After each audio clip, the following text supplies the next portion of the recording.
They say blood is thicker than water. I used to believe that. But when blood spills, sometimes it's not life, it's poison. This is the story of how I realized that, and how I pulled the knife out of my back. My name is Grace Hayes, and I'm standing in a sleek law office in downtown Chicago, looking at a folder that contains the most expensive vacation I never took. Inside are receipts for first-class flights to Maui, a beachfront suite at the Ritz-Carlton, spa treatments that cost more than most people's monthly rent, and cocktails with names I can't even pronounce.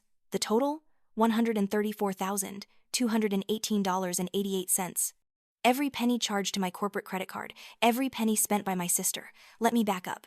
3 months ago, my mother called me with that trembling voice she reserves for emergencies. Eleanor Hayes has always been a master of timing, and that particular Tuesday afternoon, she caught me between client meetings when I was already stretched thin managing my social media consulting firm, Ellis Social Strategies. "Mom, what's wrong?" I asked, my heart already sinking because I knew that tone meant money. She explained that her surgery costs were astronomical, that insurance was dragging their feet on approval, that she was terrified of what would happen if she couldn't get the procedure done soon. The panic in her voice felt real, and I'm her daughter, so of course I acted. I opened an emergency credit card with a modest limit, just $1,000, enough to cover immediate medical expenses while we sorted out the insurance mess. It felt responsible, careful, the kind of thing a good daughter does when her mother's health is on the line. I gave Mom the card information over the phone, made her promise to only use it for essentials, and told her we'd figure out the rest together. She thanked me with that breathy relief that made me feel like I'd done something right for once in our complicated relationship. 4 days later, I was scrolling through Instagram during my lunch break when my entire world tilted sideways. There, glowing on my phone screen, was my older sister Scarlett, 34 years old, and apparently living her best life at a 5-star resort in Hawaii. The photos were everywhere on her feed. Scarlett in an infinity pool with the ocean stretching behind her, Scarlett holding a Mai Tai with an umbrella, Scarlett on a sunset catamaran cruise, Scarlett getting a massage with hot stones arranged on her back like some kind of wellness magazine spread. The caption on the beach photo read, "Paradise is here. Thank you to my generous sister." My hands started shaking so badly I nearly dropped my phone. I called Scarlett immediately, my heart pounding in my ears, trying to make sense of what I was seeing. She answered on the 3rd ring, her voice honey-sweet and completely unbothered. "Hey Grace, what's up?" she said, and I could hear ocean waves in the background, the clink of ice in a glass. "What are you doing in Hawaii?" I asked, my voice barely steady. "Where did you get the money for this trip?" There was a pause, and then Scarlett laughed, actually laughed, like I'd told the funniest joke she'd heard all week. "Oh, that," she said breezily. "Thanks for the gold card, sis. Don't worry, I've only spent about 100,000 so far. I'm being good." The words didn't make sense. They couldn't make sense. My emergency card had a $1,000 limit. I told her that, my voice rising with each word, asking her if she'd lost her mind, asking her what gold card she was talking about. That's when my mother's voice cut into the conversation. Eleanor must have been nearby, probably enjoying the same Hawaiian sun, probably complicit in this nightmare from the start. "You mean this card," Mom said, and I could picture her holding it up, the gold gleaming in the tropical light. My name, Grace Hayes, embossed across the front in raised letters. "I thought it was mine, honey. You dropped it last month. Everything went cold. That wasn't my personal emergency card. That was my corporate card, the one tied directly to Ellis Social Strategies, my business account, the card I'd thought I lost 6 weeks ago after a networking event. The card with a credit limit of $250,000 because I sometimes had to make large purchases for client campaigns. The card that was now maxed out at a luxury resort in Maui." I hung up and immediately checked my business account, my fingers fumbling over the keyboard, prayers forming in my mind that this was some kind of mistake, some kind of fraud I could dispute and fix. The statement loaded slowly, each line item a fresh stab wound.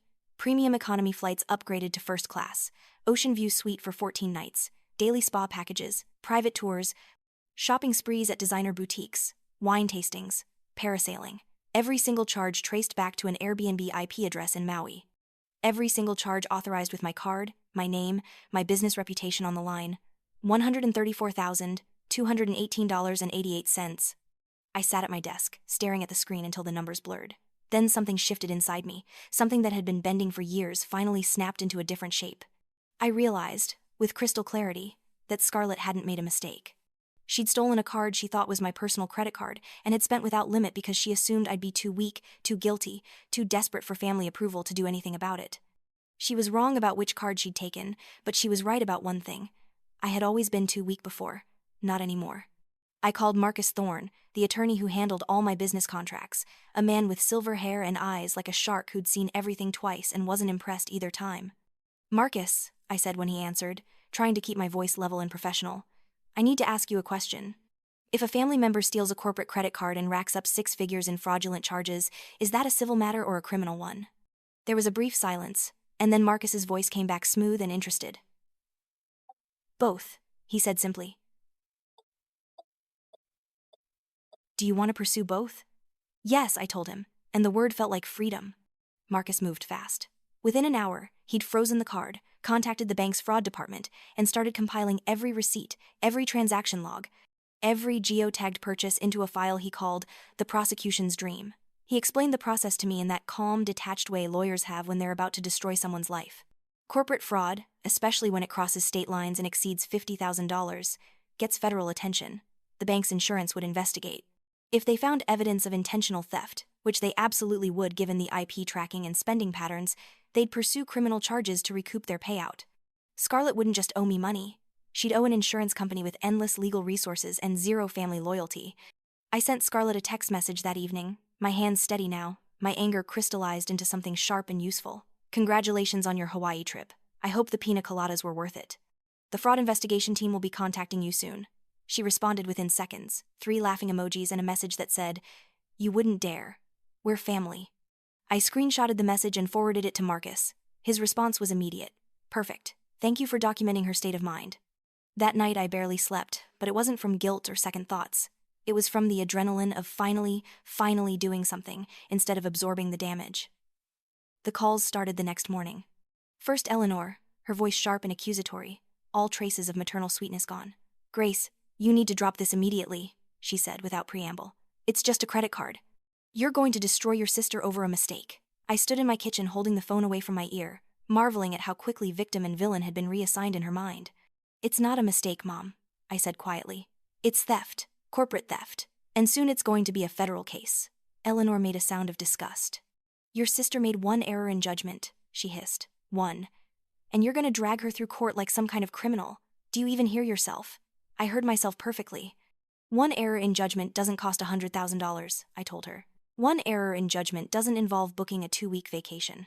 One error doesn't include daily spa treatments and designer shopping sprees. This was deliberate. She took something that wasn't hers, she spent it knowing it wasn't hers, and she laughed about it when I found out. That's not an error, Mom. That's contempt." There was a long pause, and when Eleanor spoke again, her voice had gone cold and calculating. "If you continue with this, the family will have to choose sides," she said slowly, like she was explaining something to a child. "And I don't think you're going to like which side they choose." I hung up without answering. The threat was so predictable it almost made me laugh. The family had already chosen sides years ago. Every time they'd asked me for money and then resented me for having it. Every time they'd celebrated Scarlett's chaos and criticized my stability. Every time they'd taken and never once asked what I needed in return. I opened a hidden folder on my laptop, one I'd maintained more out of habit than planning. Inside were years of records. Rent payments I'd made for Scarlett when she was between jobs, which was always. Tuition I'd covered when she decided to go back to school for the 3rd time. Bail money, not a lot but enough to sting, from that DUI 5 years ago. Car repairs, utility bills, medical copays. Every time she'd called in a panic, every time I'd told myself this was the last time, every time I'd enabled her to treat my bank account like a safety net with no bottom. I sent the entire folder to Marcus. "This isn't an isolated incident," I told him over the phone that afternoon. "This is the latest chapter in a very long book called How to Use Grace Until She Breaks." Marcus was quiet for a moment, reviewing the files, and then he said something that changed everything. "Grace," he said carefully, "this establishes a pattern of financial exploitation. If we wanted to, we could make an argument for long-term fraud. But more importantly, it shows you've been conditioned to accept this treatment. That changes how we approach your testimony." I didn't fully understand what he meant until later, but I trusted him. The investigation moved forward. The bank froze Scarlett's accounts pending review. The insurance company opened their own case. And somewhere in Hawaii, my sister's vacation came to an abrupt and expensive end. That's when things got ugly. The phone calls became constant. Eleanor would call at 2 in the morning, her voice shaking with rage, demanding I stop ruining Scarlett's life over something so trivial. Scarlett sent emails that swung wildly between begging and threats, claiming she'd had a breakdown, claiming Mom's illness had driven her to desperate measures, claiming I was being cruel and vindictive for no reason. My uncle called to tell me I was tearing the family apart. My cousin sent a long text about forgiveness and Christian values. Every message made the same argument. I was the villain for refusing to be a victim quietly. I didn't respond to any of them. Instead, I posted something cryptic on my business Instagram, a single line that felt like planting a flag. Sometimes the only way to fix what's broken is to stop letting the people who broke it hold the glue. I didn't explain it. I didn't name anyone. But I knew Scarlett would see it, and I knew she'd know. 2 days later, I woke up to find my car in the driveway with a shattered windshield, spiderweb cracks spreading from a single impact point in the center. There was no note, no obvious sign of who'd done it, but I knew. I called the police, filed a report, and then I did something Scarlett wasn't expecting. I installed security cameras, front and back, the kind with night vision and motion sensors that uploaded footage directly to the cloud. The cameras caught her 3 nights later. Scarlett, driving past my house at 1 a.m. in a rental car, slowing down to throw something at my front door. The footage was grainy but clear enough to see her face, clear enough to read the license plate. Marcus sent the video to the police and added property damage to the growing list of charges. When the formal subpoena arrived at Scarlett's apartment, she showed up at my house unannounced, pounding on the door at 7 a.m. I opened it just wide enough to see her face, red and twisted with rage. "I can't believe you're actually taking this to court," she shouted, her voice cracking. "I can't believe my own sister is trying to destroy me over money." I didn't raise my voice. I didn't need to. "I'm not taking anything to court," I said calmly. "You billed your betrayal to my business. You did this to yourself." Scarlett's eyes filled with tears, but they looked performative, practiced. "Do you really want to ruin your sister's life over money?" she demanded again, like repeating the question would change my answer. That's when I finally understood what this was really about. "This isn't about money," I told her, my voice steady and certain. "This is about entitlement. You didn't want cash. You wanted access. You wanted permission to take my work, my reputation, my resources, my identity, and use them as a tool for your own pleasure. My name was just a means to an end for you." I handed her a copy of the civil demand letter Marcus had prepared. "You have 10 days to respond," I said. "After that, it goes to trial." I closed the door while she was still screaming obscenities on my porch. I heard her kick the door once before storming off. I watched her leave on the security footage, and I felt nothing but relief. The evidence Marcus compiled was devastating. Bank data showing every transaction time-stamped and geolocated. IP logs proving the card was activated from Scarlett's apartment the same day Mom claimed I'd dropped it. Device authentication showing Scarlett's phone had been used to approve the higher charges. Security footage from the resort showing her swiping the card repeatedly with a smile on her face. Even her Instagram posts became evidence, each caption another nail in her defense. Then came the insurance company's decision. They approved the claim. My business account would be fully reimbursed, every cent restored, my credit protected. But the insurance company, now $134,000 lighter, had every right to pursue Scarlett for restitution. She wasn't just facing me anymore. She was facing a billion-dollar corporation with forensic accountants and a legal team that specialized in fraud recovery. Scarlett sent me an email at midnight 2 days later. The subject line read, "Please, Grace." Inside was a rambling message about how her life was falling apart, how she'd been under so much stress with Mom's illness, how she'd panicked and made a terrible mistake, how she never meant for it to go this far. She swore she'd pay me back somehow, claimed she was in therapy now, begged me to make it stop. I replied with one sentence: "Pay the insurance company. They own the debt now." 2 hours later, Eleanor sent her own email. "What kind of daughter destroys her own family just to prove a point?" she wrote. I stared at the message for a long time before typing my response. What kind of mother lets one daughter rob the other blind and then calls it loyalty? I didn't send it. Instead, I archived her email and blocked her number. The case went public faster than I expected. Someone, probably my uncle trying to shame me into backing down, leaked it to a local news blog that covered financial crime stories. The headline appeared within days: "Woman faces 6-figure fraud charges after using sister's corporate card for Hawaiian vacation." The accompanying photo was pulled from Scarlett's Instagram, her grinning face under designer sunglasses, cocktail in hand, the ocean impossibly blue behind her. Eleanor texted from a new number I hadn't blocked yet. "You've humiliated this family enough. Haven't you done enough damage?" I almost laughed. I humiliated the family? I opened a credit card for medical expenses. They turned it into a vacation. The only thing I'm guilty of is telling the truth. Marcus called me the morning the case was officially filed. "The insurance company is pursuing full restitution plus legal fees," he said. "You're financially clear. You don't have to appear in court unless you want to testify." There was a pause. "But I think you should." I asked him why, and his answer was simple. "Because putting this on record isn't about punishment, it's about making sure your truth is documented. So, next time someone tries to rewrite this story, there's an official version that can't be erased." I told him I'd testify. On the day of the hearing, the courtroom felt larger than I expected, colder. Scarlett sat across from me wearing a beige sweater that looked borrowed. her face carefully arranged in an expression of remorse that didn't reach her eyes. She didn't look at me once. I was fine with that. When the prosecutor asked if I wanted to make a statement, I stood. My voice didn't shake. "I'm not here for revenge," I said, looking at the judge instead of my sister. "I'm here to reclaim my reputation." I told them about the emergency card I'd opened for my mother, about finding the Instagram posts, about the moment I realized the corporate card was gone. I explained how I'd paid Scarlett's bills for years, how I'd believed family meant sacrifice, how I'd thought love meant endless chances. "She didn't steal money," I said, my voice clear and strong. "She stole trust. She took my face, my name, my reputation, and wore them like a mask to buy a vacation. I've forgiven her for a lot of things over the years, but I won't absolve her for this." The courtroom was completely silent when I sat down. Even the court reporter had stopped typing to listen. I felt lighter than I had in months, not because I'd hurt Scarlett, but because I'd finally said the truth out loud in a place where it would be recorded and remembered. The judge's ruling came quickly. Scarlett was ordered to pay full restitution to the insurance company, not to me. Her wages would be garnished. Her credit would be monitored for years. Any attempt to open new lines of credit would trigger automatic flags. She was legally bound, publicly recorded, financially cornered. The judge also ordered her to undergo financial counseling and to have no contact with me for a minimum of 2 years. I hadn't asked for the no-contact order, but I was grateful for it. Outside the courthouse, Scarlett was waiting by the doors. I saw her before she saw me, her shoulders hunched, her phone pressed to her ear. When she noticed me approaching, she ended the call and stepped into my path. "Are you happy now?" she asked quietly, her voice stripped of its usual bravado.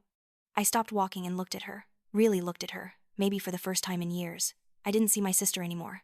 I saw someone who'd made a choice, who'd taken and never once considered the cost to anyone but herself. "Now I'm whole," I said simply. Scarlett's mouth twisted into something between a sneer and a sob. "You think this makes you better than us," she said, and it wasn't a question. I held her gaze, my voice steady and final. "No," I said. "This just makes me free of you." Then I walked past her and didn't look back.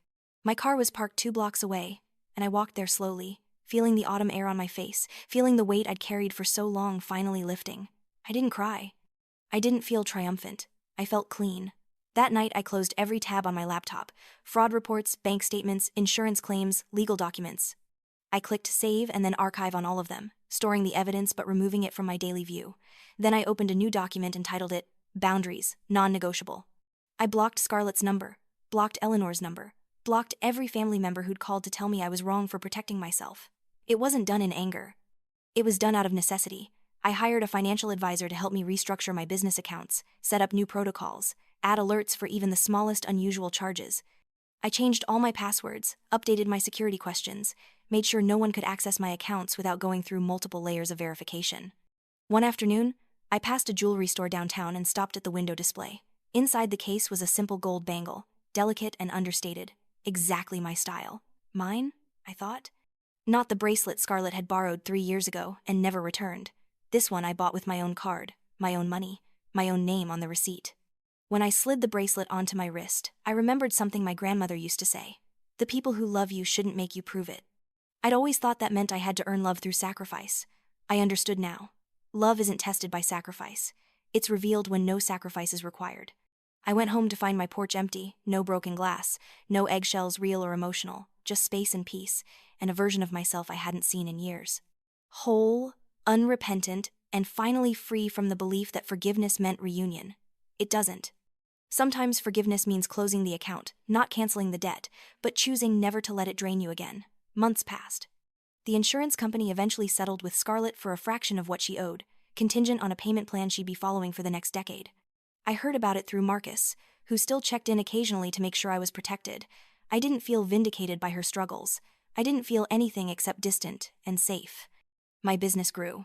Without the constant background noise of family drama, without the mental load of wondering when the next crisis would hit or who would need money next, I focused on my clients with a clarity I hadn't experienced in years. Ellis Social Strategies landed 3 major accounts in 6 months. I hired 2 additional consultants. I moved the office to a better location with windows overlooking the river. I built something I was proud of, something that was mine and couldn't be stolen or borrowed or used against me. I made new friends, people who didn't have a history of taking from me, people who brought as much to the friendship as they took. I dated casually, nothing serious, but it was healing to spend time with people who saw me as complete rather than as a resource to be mined.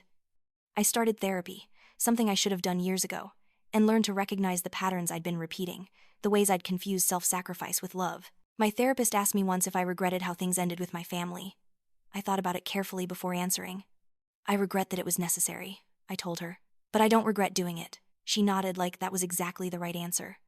I never heard from Scarlett again, which was exactly what the court order required.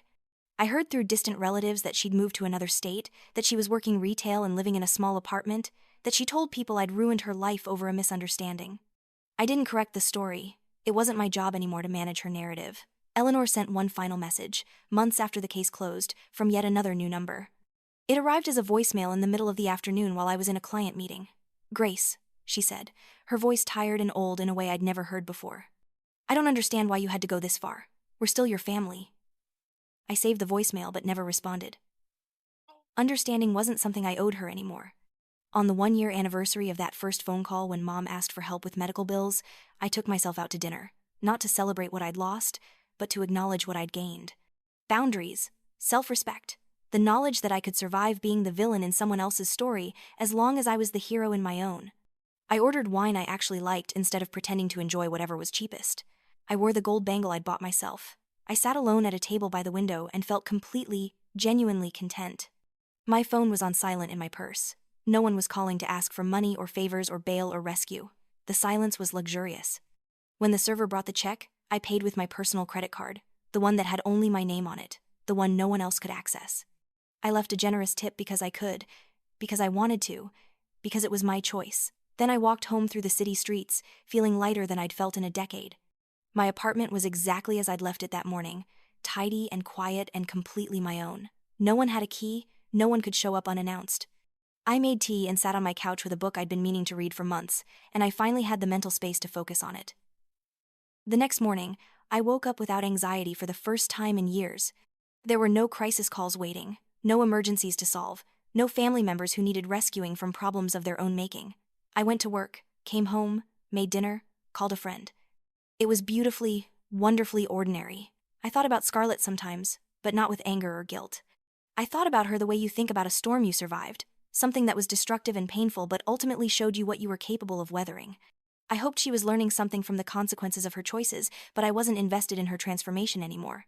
That was her work to do, not mine to facilitate. I learned to stop explaining myself to people who asked why I'd gone so far over just money. Anyone who thought it was just money had never had their identity stolen by someone they loved. Anyone who thought family loyalty meant endless tolerance had never been treated like an ATM with a pulse. I didn't waste energy on those explanations anymore. The people who mattered understood. The people who didn't matter didn't need to. My business continued to thrive. I won an award for innovative social media strategy, spoke at a conference about brand authenticity, hired an intern who reminded me of myself at that age, hungry and hardworking and trying to prove her worth. I mentored her carefully, teaching her about boundaries as much as marketing, about knowing her value, about never accepting less than she deserved. 2 years after the court case, the no-contact order expired. Scarlett didn't reach out, neither did Eleanor. The silence was its own kind of answer, proof that their interest in me had always been conditional on what I could provide. Without access to my resources, I apparently wasn't worth the effort of reconciliation. It stung less than I expected. Mostly it felt like confirmation. I updated my will to leave my estate to charity instead of family. I designated friends as emergency contacts instead of relatives.